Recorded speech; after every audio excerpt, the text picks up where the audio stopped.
Técnicas avanzadas de ataque y defensa hacking. Lección 1. Protocolos y servicios.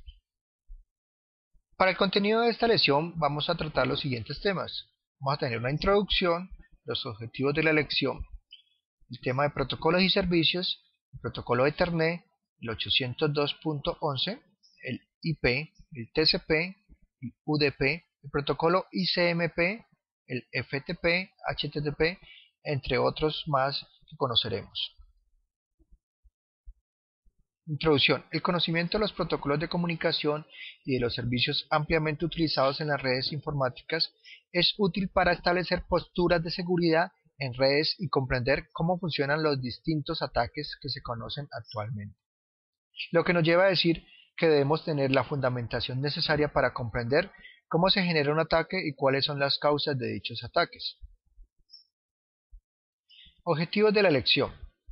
Dentro de los objetivos que tenemos para esta lección están: reconocer con propiedad los diferentes tipos de protocolos de red y los servicios que pueden correr en determinado momento, fortalecer los conceptos base del modelo OSI, que son de mucha importancia, y su papel en actividades de ataque y defensa de redes, identificar adecuadamente los hilos de comunicación TCP y paquetes de datos que sean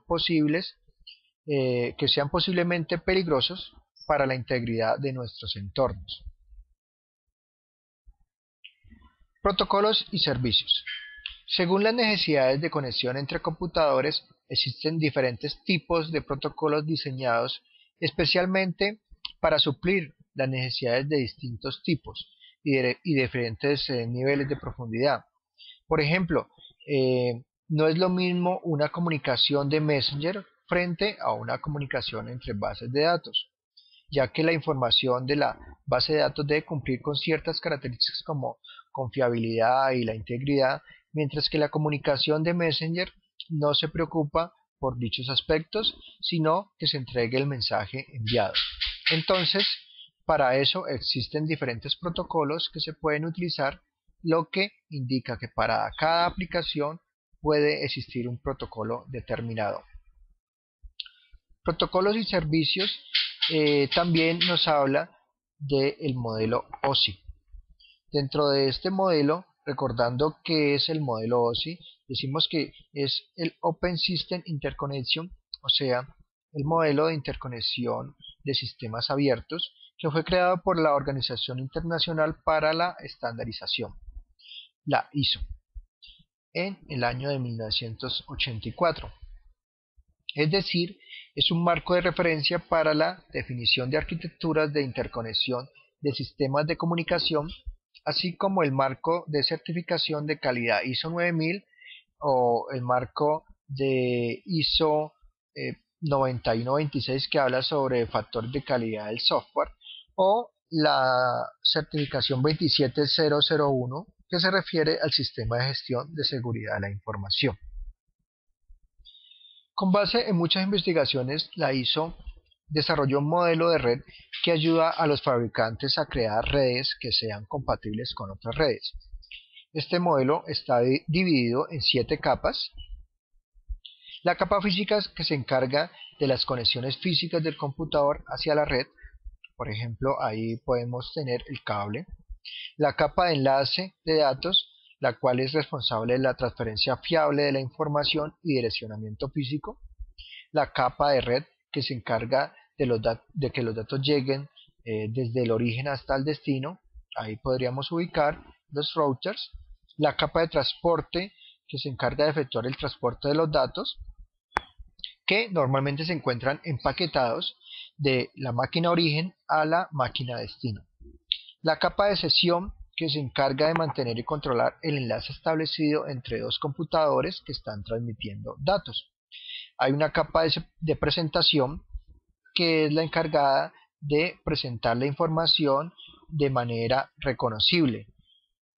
Por último, tenemos la capa de aplicación, que interactúa con las aplicaciones utilizadas por los protocolos como son aplicaciones de FTP o SMTP. De esta forma tenemos protocolos de Internet diseñados para atender necesidades particulares de comunicación, Entre los más importantes que vamos a hablar están los siguientes.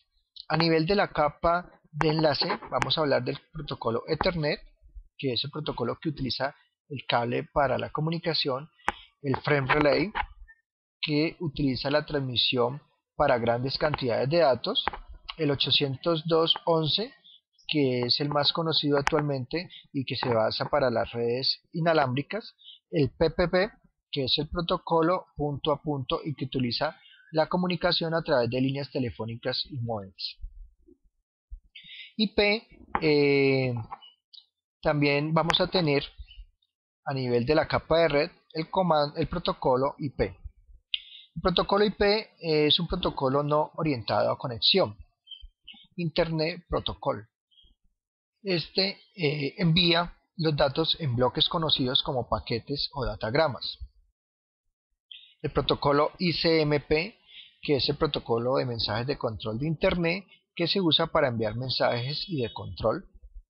El protocolo IGMP, que se utiliza para intercambiar información acerca del estado de pertenencia entre enrutadores. Protocolo ARP, Address Resolution Protocol, es el protocolo de resolución de direcciones y que se utiliza básicamente para transferir la información o los direccionamientos físicos de las tarjetas de red. El protocolo IPX, el Internet Packets Exchange, que es el intercambio de paquetes internet, y es un protocolo utilizado por la comunicación de sistemas operativos como Network Novel.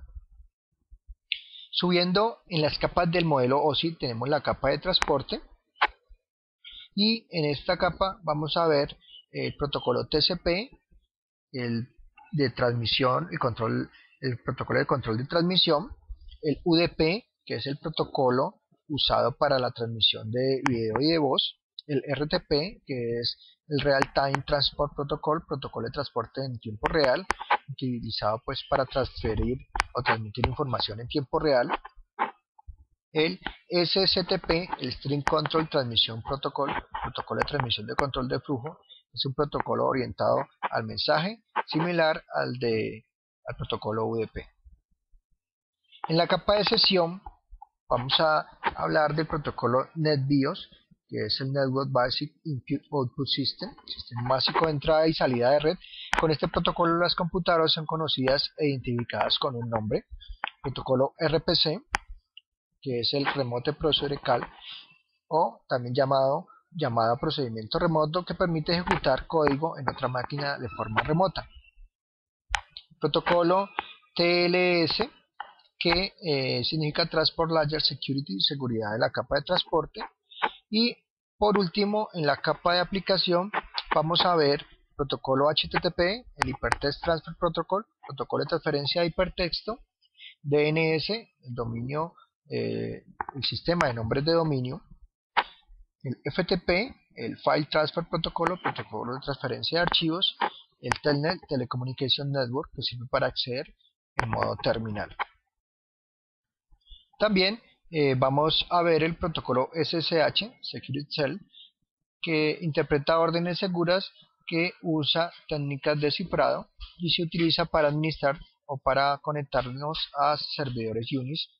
SMTP, Simple Mail Transfer Protocol, que es el protocolo simple de transferencia de correo, que es uno de los más utilizados en la actualidad.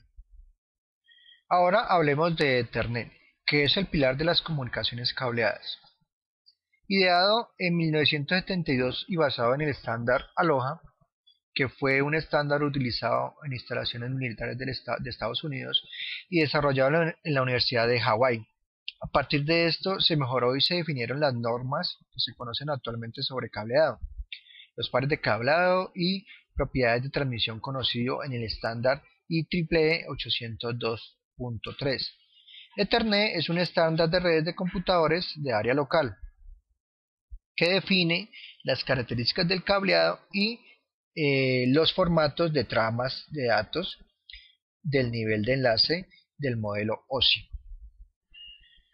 Pero ¿cómo funciona el protocolo? Bien, el protocolo de transmisión Ethernet escucha la señal eléctrica en el medio para determinar la ocupación del mismo. Es decir, el protocolo verifica si el cable está ocupado para transmitir, de esa forma lo hace.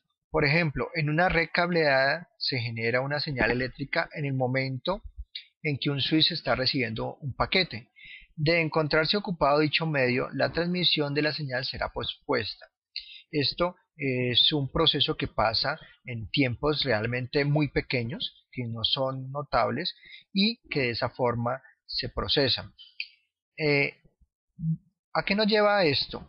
A que fácilmente se puede ver afectada la comunicación en una red de área local a través de estos medios por ser susceptible a muchas amenazas. El algoritmo que utiliza Ethernet es CSMA-CD, que es acceso múltiple por detección de portadora con detección de colisiones. Es decir, que la estación que desea emitir o que desea transmitir previamente debe escuchar el canal antes de hacer el envío. Siguiendo con los protocolos y pasando del cableado al campo inalámbrico, está el protocolo IEEE 802. El IEEE 802 es una familia de protocolos utilizados para la comunicación en redes inalámbricas. Define el formato de las tramas de datos en el nivel físico del modelo OSI con aplicación particular en las redes inalámbricas. La diferencia con el protocolo de Ethernet es que no se puede transmitir y recibir al mismo tiempo, por eso es un poco más lento. En la actualidad la mayoría de productos son de la especificación B o G, que manejan velocidades de transferencia de 54 hasta 108 MB. Sin embargo, ya se ha ratificado el estándar 802.11n, que sube el límite teórico hasta los 600 MB por segundo. Actualmente ya existen varios productos que cumplen este estándar N con un máximo de transferencia de 300 MB por segundo. Aunque hay equipos que son llamados de la tecnología MIMO, que cumplen con estos niveles de transferencia mucho más altos, pero que en este momento el auge que ha tenido estos tipos de comunicaciones tiene a los fabricantes estudiando y analizando nuevos modelos de transferencia con opciones mucho más rápidas para ofrecérselas al mercado. El algoritmo usado para la transmisión es el CSMA-CA, que es acceso múltiple por detección de portadora con evasión de colisiones por conexión aérea. Siguiendo con los protocolos, miremos el protocolo IP, que es el pilar de las comunicaciones en Internet. ¿Y qué nos plantea este protocolo? Miremos esta gráfica y hay un ejercicio que nos plantea cómo pasamos de dígitos de unos y ceros organizados en octetos a una dirección IP. Pues la respuesta es a través de este protocolo. El protocolo IP es un protocolo no orientado a conexión, usado tanto por el origen como por el destino para la comunicación de datos a través de una red de paquetes conmutados. IP se ocupa de revisar y chequear los paquetes que se transportan, verificando las cabeceras de los datos y que sean entregados sin revisar su contenido. Analógicamente podríamos compararlo con el servicio que prestan las empresas de envío de correo o paquetes, que se dedican básicamente a enviar el paquete o el sobre sin revisar el contenido, en teoría. Ahora, las cabeceras de IP contienen información sumamente útil, desde la versión del protocolo hasta datos que pueden revelar características del equipo emisor del paquete. Las características de la cabecera son las siguientes: versión del protocolo, que es la IP versión 4, se refiere a 4 octetos, empezando desde el 0.0.0.0 hasta el 255.255.255.255, con unos rangos ya definidos utilizados por los entes que regulan el control de Internet como NIC. Por ejemplo, los rangos que estén entre 192.168.0.0 /16 o los rangos 172.16.0.0 /16 pertenecen a rangos que son utilizados en redes de área locales. Ese es el estándar. El rango 127.0.0.1, el LAS32, hace referencia al equipo localhost o el equipo llamado de lupa. Y el rango 10.0.0.0, el LAS8, hace referencia a ser utilizados por los proveedores de Internet. Siguiendo con los campos, tenemos los parámetros de calidad de servicio, que son utilizados particularmente en los routers, tamaño de datagramas, que identifica el tamaño del paquete original, identificadores únicos de fragmentación, se utilizarán en caso de que el datagrama deba ser fragmentado, el TTL, que es el time to die, que es el tiempo de vida del paquete y que indica el máximo número de enrutadores o saltos que un paquete pueda atravesar. Cada vez que algún nodo procesa este paquete, se disminuye su valor en 1. Cuando llegue a ser 0, el paquete será descartado. Por ejemplo, si damos un pin a una página, por decir algo, google.com, podemos ver el TTL y eso nos indicará detrás de cuántos enrutadores estaremos. Eso dependiendo en qué sistema operativo estemos, ya que a nivel de Windows se maneja un TTL de 64, Linux maneja un TTL de 128 o 192 dependiendo de la distribución en que se esté. Los valores del TTL se utilizan para determinar si hay filtrado de firewall o de IDS. Si se hace un pin entre dos equipos, se debe decrementar en 1. Pero si aumenta ese decremento es porque hay otro equipo en el medio. De esa forma nos podemos dar cuenta si en el momento de hacer un análisis de tráfico encontramos ese decremento entre dos equipos y podríamos determinar que hay un firewall en el medio. Dirección IP de origen, dirección IP de destino es la cabecera que contiene el origen y el destino del paquete. Por último, el tipo de protocolo, que es el TCP o el UDP. Ahora bien, las características de IP hacen necesaria la fragmentación de paquetes cuando el tamaño de los mismos sobrepasa el valor del MTU de la red. ¿Qué es el MTU? Es el Max Transfer Unit, la unidad máxima de transferencia, y que en la práctica es un valor máximo de un paquete en una red que va hasta 1500 bytes. ¿Qué quiere decir esto? Que si un paquete sobrepasa ese tamaño, se debe fragmentar para poder ser transmitido y no causar congestión. Se asigna entonces un valor de secuencia a cada fragmento y se reensambla el paquete en el equipo de destino, aumentando así la eficiencia en la comunicación. La fragmentación de paquetes IP es una funcionalidad ampliamente explotada para la consecución de ataques informáticos, ya que se utiliza como técnica para ofuscar el contenido de paquetes maliciosos. Es decir, cuando los paquetes están desensamblados, que están fragmentados, se puede utilizar este espacio para involucrar paquetes maliciosos y que solamente el portador o cuando lleguen se va a dar cuenta en el momento de que lo reensamble. Subiendo de capa tenemos el más importante, el protocolo TCP, protocolo de control de transmisión. Está en la capa intermedia entre el protocolo de Internet IP y la aplicación. TCP añade las funciones que permiten que la comunicación entre dos sistemas se efectúe libre de errores, sin pérdidas y con seguridad. La pila TCP tiene un equivalente en el modelo OSI. En varios aspectos, un nivel en la pila TCP equivalen a varios niveles de la pila OSI.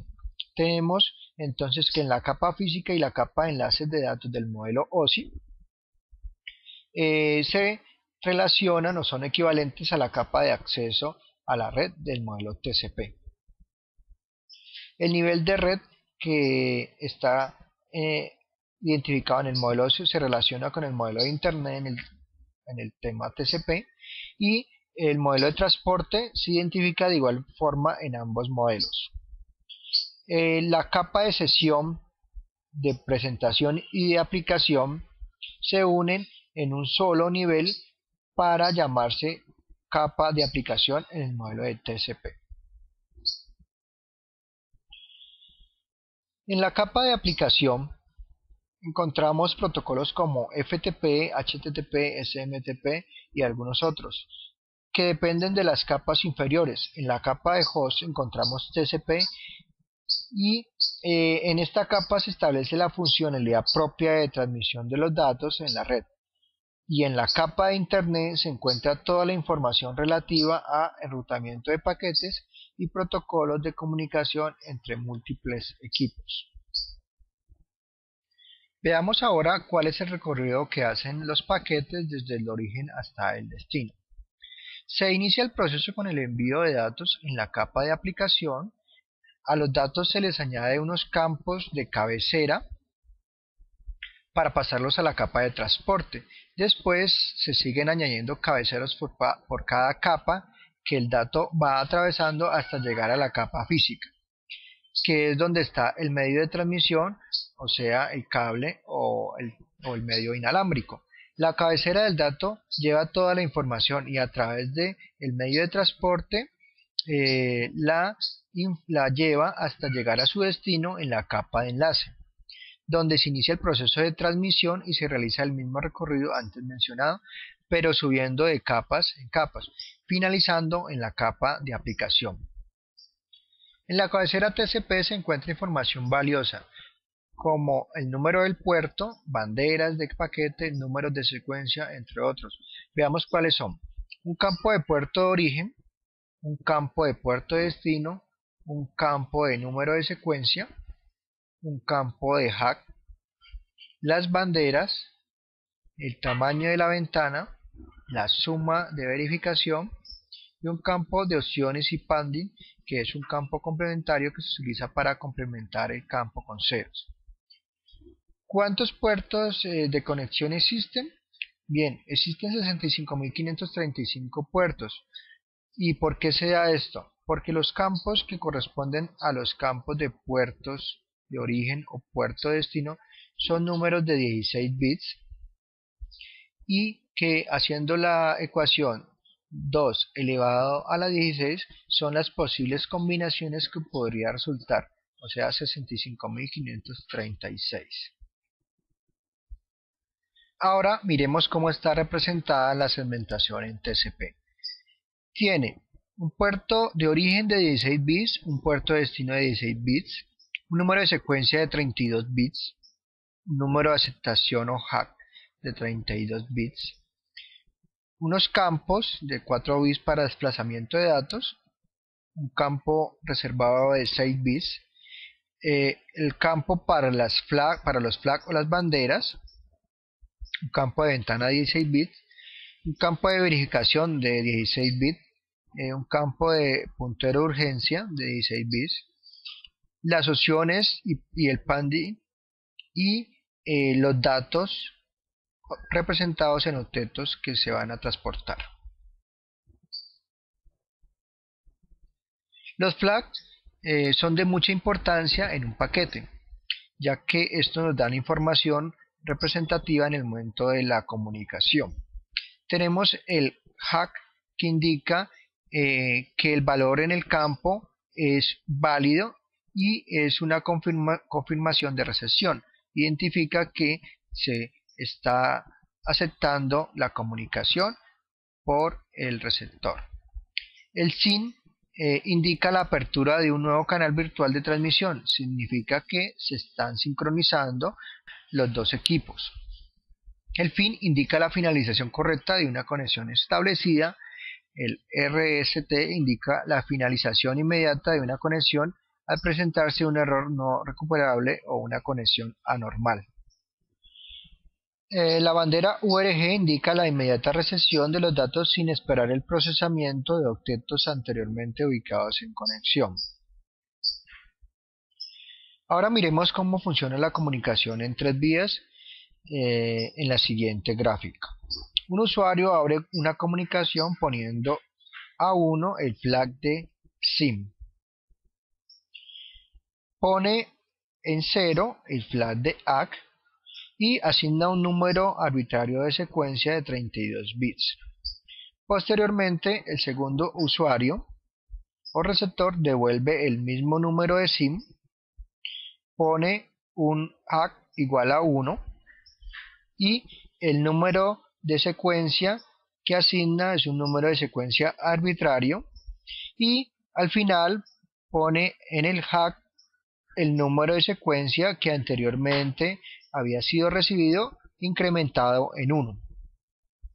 De esa forma, el mensaje se conoce como mensaje de apertura pasivo.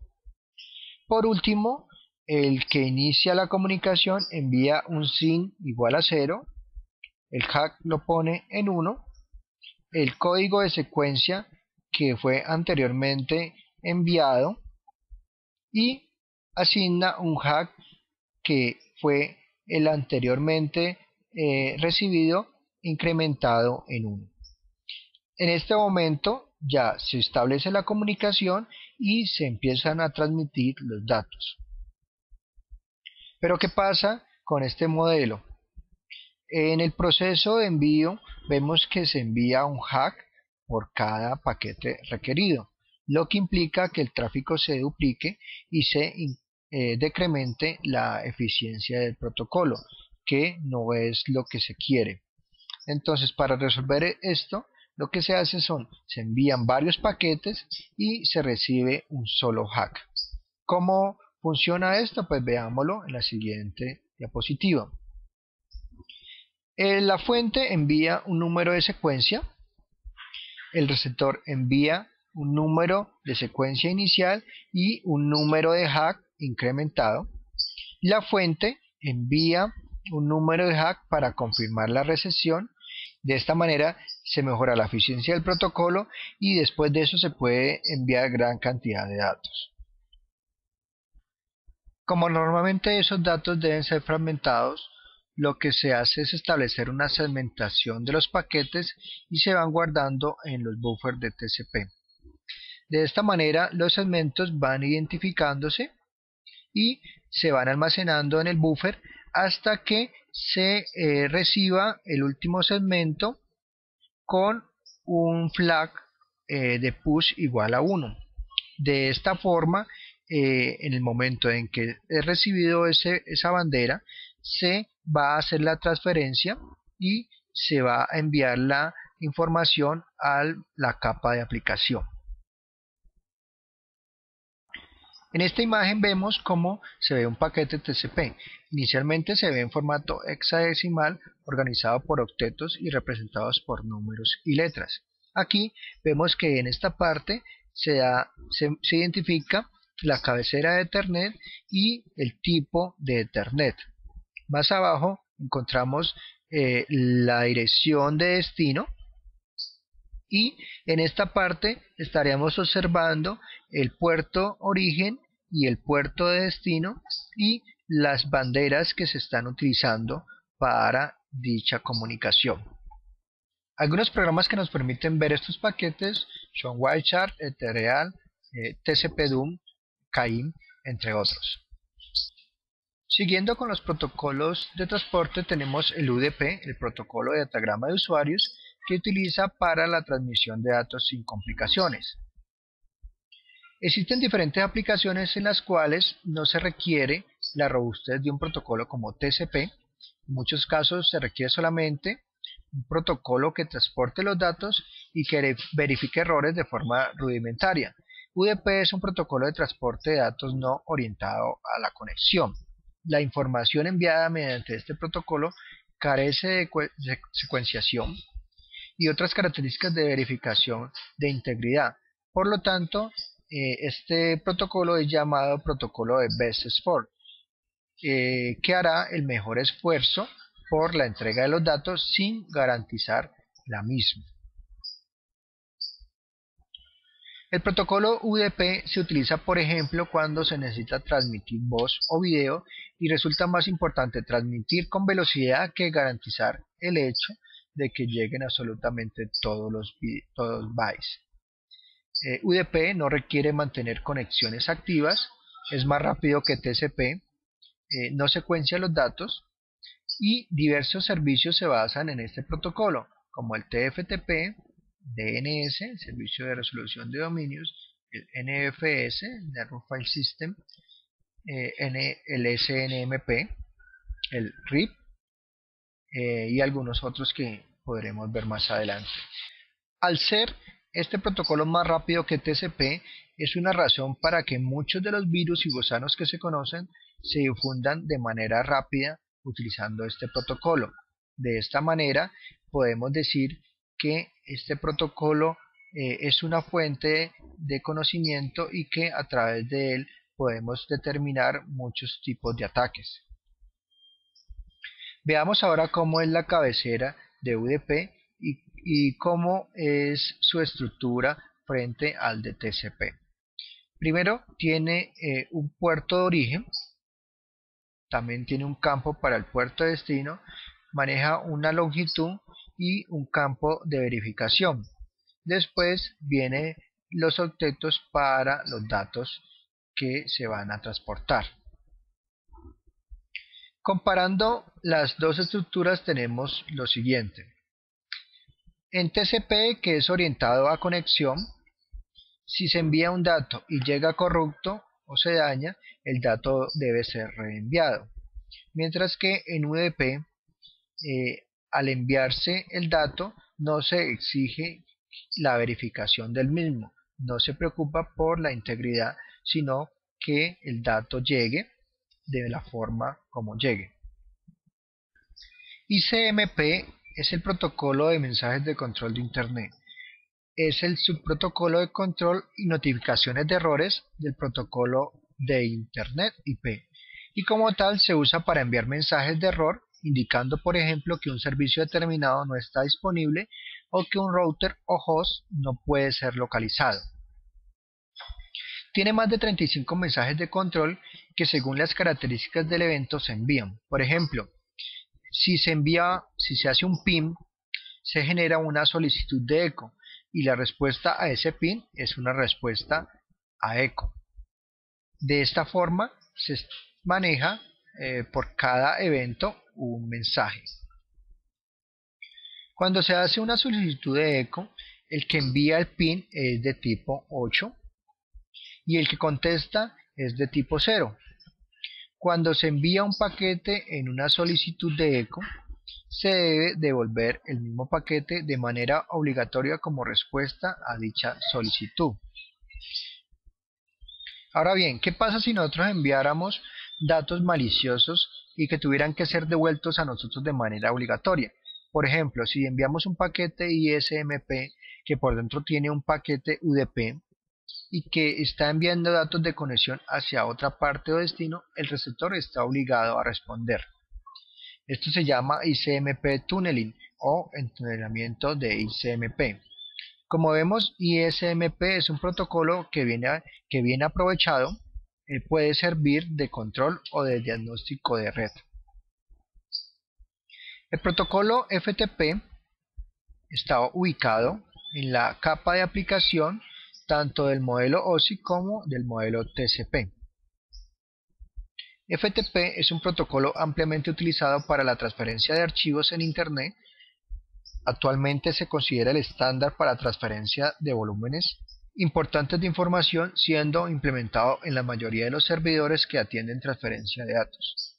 Se piensa que solamente funciona por el puerto 21, pero él tiene dos puertos, el 21 para el control y el 20 para los datos. Es decir, es un servicio interactivo. Por uno se dan las órdenes de control y por otro se transfieren los datos. En esta imagen tenemos un ejemplo de cómo FTP se comporta y las opciones que maneja el protocolo. Estas son el debugging, el prompting, que verifica los comandos sin preguntar, el "-n" deshabilita el autologin, el "b" muestra las respuestas de parte del servidor, el "-g" deshabilita los comodines. FTP tiene fallas de seguridad que lo hacen susceptible a sniffing. Esto es debido a que la información enviada mediante FTP no viaja cifrada. Desde un contexto de seguridad es recomendable evitar la transferencia de archivos importantes en una red corporativa mediante FTP. En su lugar, se puede utilizar protocolos como SFTP o SSP, Secure Copy.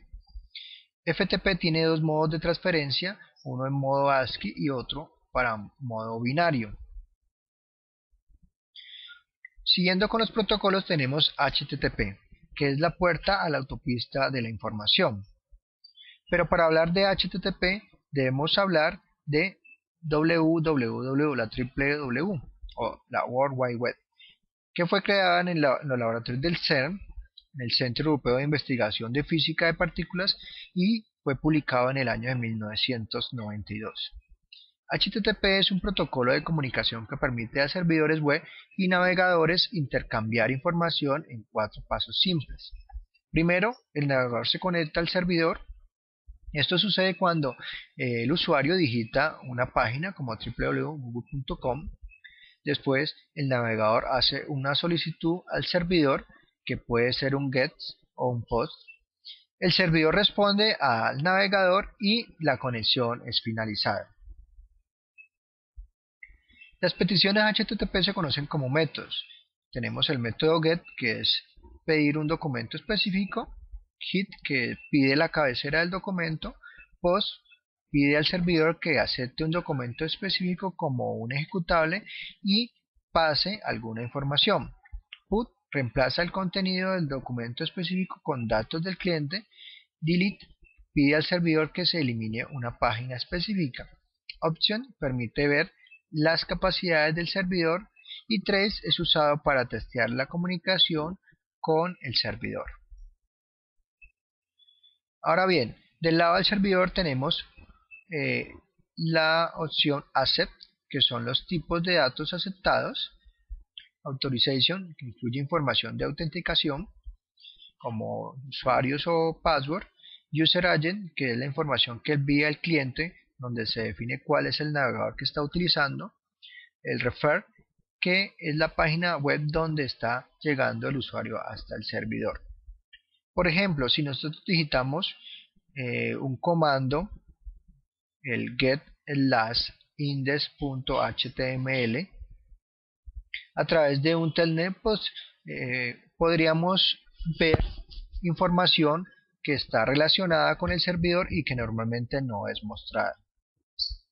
También hay unos mensajes que genera el servidor a nivel de información, que empiezan por el número 100, a nivel de éxito, que empiezan por el número 200, y a nivel de errores, que son o que empiezan por el número 500. Del lado del cliente también se generan mensajes de éxito o de redirección, y mensajes de error con valores que van desde el número 400. Los más conocidos: 404, no encontrado; 405, que no es permitido, entre otros. La información devuelta por el servidor a una petición HTTP puede ser valiosa en un contexto de seguridad.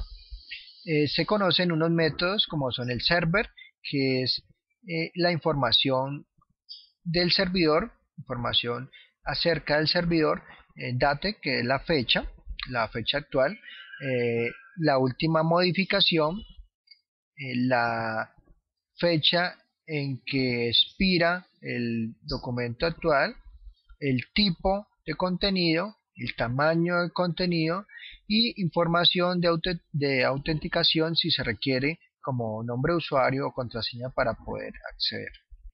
Mientras que TCP trabaja con direcciones IP, hay un protocolo de un nivel más bajo de direcciones de red, que es el ARP. El ARP, que es el protocolo de resolución de direcciones que maneja las direcciones MAC. Una dirección MAC tiene 48 bits de longitud. Esto posibilitaría la existencia de casi 280 billones de direcciones. Siguiendo con el protocolo, encontramos otro protocolo muy importante, que es el NetBIOS, y se concibe como una API utilizada para establecer métodos de comunicación en red que no requieran conocimiento por parte del programador. Este protocolo es exclusivo de Microsoft. La resolución de nombres NetBIOS puede hacerse mediante broadcast del nombre al servidor WINS. También se maneja una caché de nombres y archivos locales de host. En algunos casos se puede utilizar DNS locales. Otro protocolo importante es el SSH. Se utiliza normalmente para controlar sistemas UNIX remotos, sistemas POSIX, y se construyó como un reemplazo al Telnet. La utilización de Telnet es una práctica común en algunas compañías a pesar de sus evidentes fallas de seguridad. Telnet es un protocolo de comunicación utilizado para diversas tareas de red. Su uso ha sido descontinuado debido a su debilidad en seguridad, ya que la información que viaja es en forma de texto simple. Otro protocolo es el SMTP, que es el protocolo de correo más utilizado. Se dice que 8 de cada 10 mensajes son enviados mediante este protocolo y solamente puede procesar correos en formato texto. Para el envío de mensajes diferentes se utiliza MIME, que es un suplemento de SMTP y que permite la conversión de formatos complejos a caracteres ASCII. De esta forma es posible enviar imágenes o fotos a través de correos utilizando este suplemento. NFS es el Network File System, que es un sistema de compartición de archivos compatible con la mayoría de plataformas actuales. Este sistema permite el acceso colectivo a discos de red para maximizar procesos de productividad y centralización de información empresarial sensible. Por último tenemos el TFTP, Trivial FTP, que es mucho más simple que el FTP y está basado en el protocolo UDP. Se utiliza como para transferencia de listas de control de acceso y establecer conexiones hacia routers en redes locales. No requiere ningún tipo de validación. Adolece de graves fallas de seguridad y no es orientado a conexión. De esta forma, damos por terminada la lección y los invitamos a continuar con los laboratorios, revisar los documentos que les permita reforzar dichos conceptos y realizar los talleres del curso. También nos habla del modelo OSI.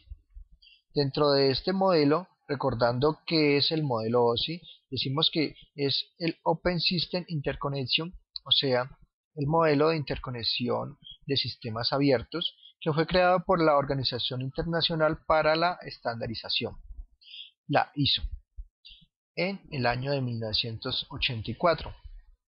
Es decir, es un marco de referencia para la definición de arquitecturas de interconexión de sistemas de comunicación, así como el marco de certificación de calidad ISO 9000 o el marco de ISO 9126 que habla sobre factor de calidad del software, o la certificación 27001 que se refiere al sistema de gestión de seguridad de la información.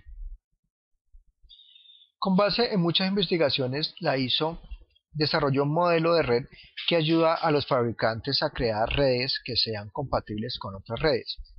Este modelo está dividido en 7 capas. La capa física que se encarga de las conexiones físicas del computador, técnicas avanzadas de ataque y defensa hacking. Lección 1.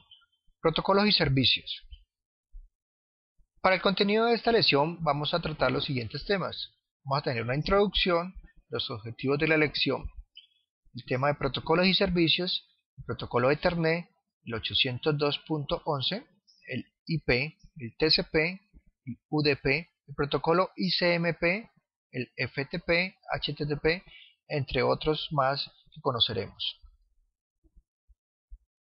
Introducción. El conocimiento de los protocolos de comunicación y de los servicios ampliamente utilizados en las redes informáticas es útil para establecer posturas de seguridad en redes y comprender cómo funcionan los distintos ataques que se conocen actualmente. Lo que nos lleva a decir que debemos tener la fundamentación necesaria para comprender cómo se genera un ataque y cuáles son las causas de dichos ataques. Objetivos de la lección. Dentro de los objetivos que tenemos para esta lección están: reconocer con propiedad los diferentes tipos de protocolos de red y los servicios que pueden correr en determinado momento, fortalecer los conceptos base del modelo OSI hacia la red. Por ejemplo, ahí podemos tener el cable, la capa de enlace de datos, la cual es responsable de la transferencia fiable de la información y direccionamiento físico, la capa de red, que se encarga de que los datos lleguen desde el origen hasta el destino. Ahí podríamos ubicar los routers, la capa de transporte, que se encarga de efectuar el transporte de los datos, que normalmente se encuentran empaquetados de la máquina origen a la máquina destino. La capa de sesión, que se encarga de mantener y controlar el enlace establecido entre dos computadores que están transmitiendo datos. Hay una capa de presentación, que es la encargada de presentar la información de manera reconocible. Por último, tenemos la capa de aplicación, que interactúa con las aplicaciones utilizadas por los protocolos como son aplicaciones de FTP o SMTP. De esta forma tenemos protocolos de Internet diseñados para atender necesidades particulares de comunicación, entre los más importantes que son de mucha importancia y su papel en actividades de ataque y defensa de redes. Identificar adecuadamente los hilos de comunicación TCP y paquetes de datos que sean posiblemente peligrosos para la integridad de nuestros entornos. Protocolos y servicios. Según las necesidades de conexión entre computadores, existen diferentes tipos de protocolos diseñados especialmente para suplir las necesidades de distintos tipos y diferentes niveles de profundidad. Por ejemplo, no es lo mismo una comunicación de Messenger frente a una comunicación entre bases de datos, ya que la información de la base de datos debe cumplir con ciertas características como confiabilidad y la integridad, mientras que la comunicación de Messenger no se preocupa por dichos aspectos, sino que se entregue el mensaje enviado. Entonces, para eso existen diferentes protocolos que se pueden utilizar, lo que indica que para cada aplicación puede existir un protocolo determinado. Protocolos y servicios que vamos a hablar están los siguientes. A nivel de la capa de enlace vamos a hablar del protocolo Ethernet, que es el protocolo que utiliza el cable para la comunicación, el Frame Relay, que utiliza la transmisión para grandes cantidades de datos, el 802.11, que es el más conocido actualmente y que se basa para las redes inalámbricas, el PPP, que es el protocolo punto a punto y que utiliza la comunicación a través de líneas telefónicas y módems. IP, también vamos a tener a nivel de la capa de red el protocolo IP. El protocolo IP es un protocolo no orientado a conexión, Internet Protocol. Este envía los datos en bloques conocidos como paquetes o datagramas. El protocolo ICMP, que es el protocolo de mensajes de control de Internet, que se usa para enviar mensajes y de control. El protocolo IGMP, que se utiliza para intercambiar información acerca del estado de pertenencia